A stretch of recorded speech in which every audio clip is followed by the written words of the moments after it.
All right, Coach. So you have a big weekend against the Bay Area teams, Cal and Stanford coming in. Just start us off with an opening statement, and we'll take questions. Yeah, so we're looking for. As I just mentioned, I'm really glad that we're back home, and it's nice to be, playing this week at home. It's been a tough stretch. This was kind of the teeth of our schedule, and so in terms of conference, so it's nice to be back at home, and we've got two really good teams coming in, as is the case with every conference game. Everybody's really good. So we've got Cal on Friday and then Stanford on Sunday. Our last two games at home, so it'll be kind of there's some emotion that goes with that for our seniors and that kind of thing. But a really good Cal team, very talented. They're young. They've kind of had a up and down year, but they're certainly capable of beating anybody. So it'll be a good weekend.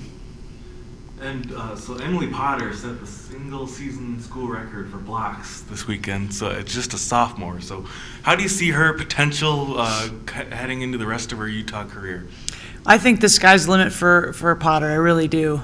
She's got to continue to, improve and want to get better and stay hungry. I think, as I've shared, she's incredibly driven and motivated.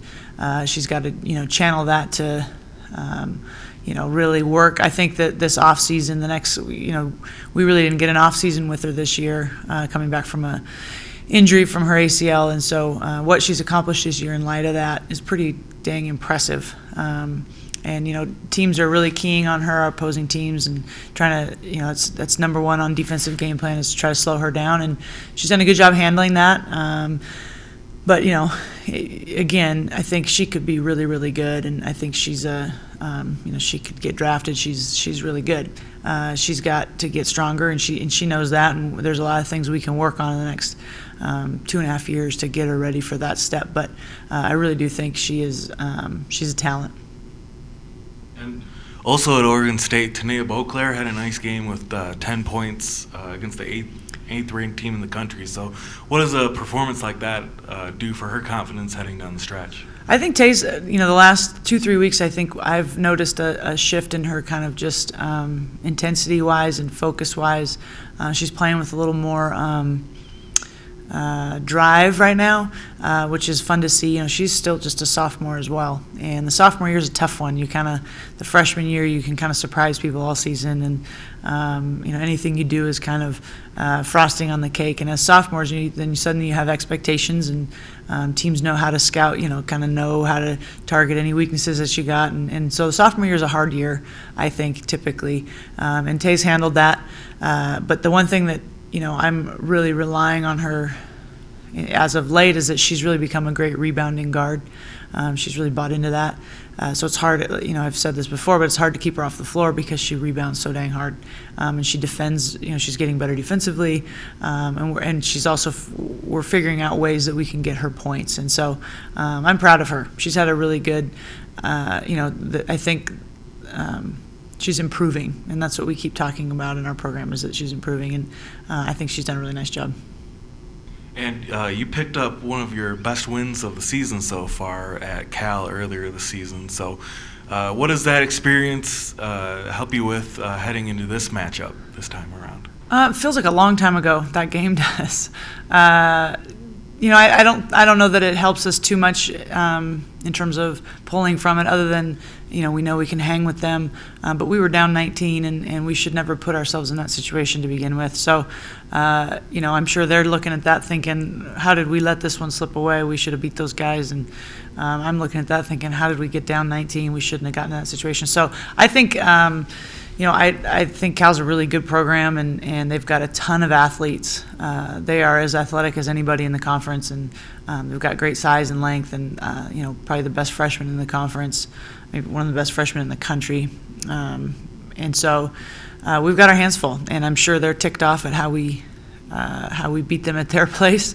And so I think if anything we take from that, we better come in to the game with a little bit of edge and know that they're going to come in here looking to steal one back.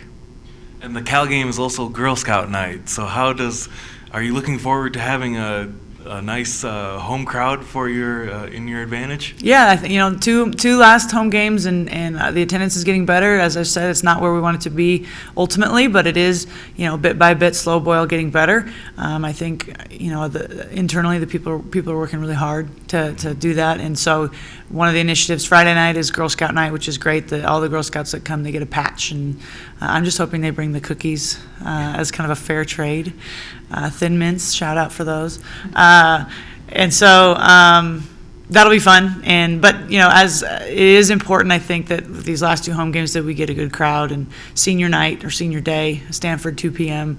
We get a chance to honor 3 great seniors. But crowds matter. They really do. We played at Oregon State. They had packed house, and it makes a difference. It really does. And so I'm hoping that our players, these guys have worked. These players have worked really hard this year.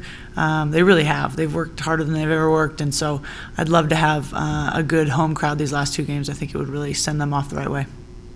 And speaking of that senior group, how do you think you'll reflect on the season and that group that helped you transition in your first year here at Utah? Yeah, we have Danny Rodriguez, Katie Kulak, and Nakia Arquette. Those are our 3 seniors. And I think they kind of personify what I've said all season about how I was so fortunate to inherit really good kids, just great people. And those 3 are as good as it gets. They're all great students, and they, Danny she won the All-State Good Works team, and Nakia's going to go on and do Teach for America, and Katie, volunteers her time at a dog shelter. I mean, these 3 are just quality people, and so I think that kind of exemplifies what I've been saying in terms of I got great players, just great people, and we'll miss them. We really will. I think they've kind of Danny's been the face of a program now for a while, and I always say I want the year to be for the seniors and to coach for them. And so this weekend, I think, is really their weekend, and I hope it's a positive one and one they remember. And before the Stanford game, you'll have a ceremony to honor them. So how do you manage that emotion and before that game, the big game that you have to focus on as well? Right, that's hard, and it doesn't matter who your seniors are, or where you're coaching, or where you're at. It's always the same. It's tough for the players to kind of you come out of the locker room, game plan, and they're all fired up, and then you kind of go through this emotional ceremony of saying goodbye to great players. So it's hard, but it's part of it, and you just have to trust that your players are dialed in, and it's a time to honor those players, and that's, I think, really important that they get that moment. You certainly don't want to sacrifice that in any way, but you just have to trust your team that they'll, when it's time to regroup and get ready to go, they're ready to roll. All right, thanks, Coach. Thank See you this you. weekend.